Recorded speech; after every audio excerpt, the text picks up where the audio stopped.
डाळ व्यवस्थित स्वच्छ धुवून घेतलेली आहे। ही मी 1-1.5 वाटी डाळ घेतलेली आहे। त्यामध्ये हळद टाकून घेतली, तेल टाकून घेतलं आणि व्यवस्थित शिजून घेतलं। अशा प्रकारे हे छान शिजलं गेलेलं आहे। जवळजवळ 4 ते 5 शिट्टे शिजायला लागतात, पण पाणी भरपूर घालायचं।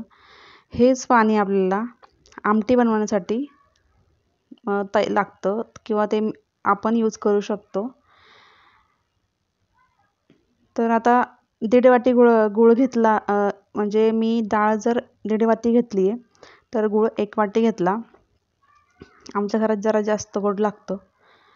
आपल्याला हे बडीशोप आणि विलायचीचं त्याच्यामध्ये टाकायचं आहे बारीक करून। तर अशा प्रकारे मी हे बारीक करून घेतलेलं आहे। मस्तपैकी थोडंसं त्याला भाजायचं, एकदम थोडं, लगेचच भाजले जातं ते विलायची आणि सोप। हे बघा, साखर टाकून असं लाटण्याने मी छान असं बारीक करून घेतलेलं आहे। आता मी ह्याच्यामध्ये थोडंसं एक अर्धा चमचा किंवा त्यापेक्षा पण कमी एकदम मीठ टाकायचं, जेणेकरून गोडाची चव आणखीन वाढली जाते। आणि ह्याला मस्त कोरडं होईस्तोवर असं छान परतून घ्यायचं आहे, लागून द्यायचं नाही खाली, त्याला हलवत राहायचं। आता मी काय केलं, ते सगळं सारण ह्या जी चाळणी दिसते तुम्हाला त्यात काढून घ्यायचं आणि तांब्या घ्यायचा, मस्त असं तांब्या स्वच्छ धुवून घ्यायचा। हे सारण त्याच्यामध्ये काढून घ्यायचं आणि चाळणीमध्ये हे वाटण एवढं मऊ असतं ना, 1 ते 2 मिनटं किंवा 4 ते 5 मिनटं असेच, एवढाच कमी वेळ लगेचच हे जे पुरण आहे वाटलं जातं।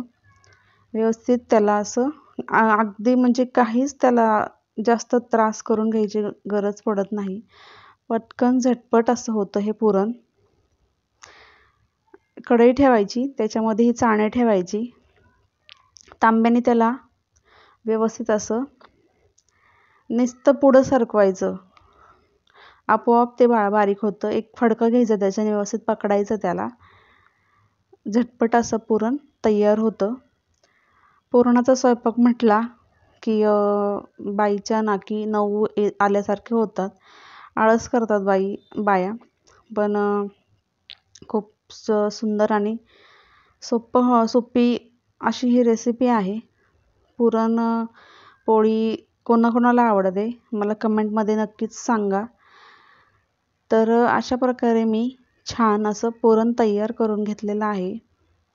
तर मंडळी, चॅनलवर नवीन असताल तर चॅनलला पटकन सबस्क्राईब करा। असंच छान छान रेसिपीज मी आणत असते आणि बेल आयकॉन जो आहे तो त्याला पण प्रेस करा, तुम्हाला सगळ्या रेसिपीजचे नोटिफिकेशन लवकर मिळतील।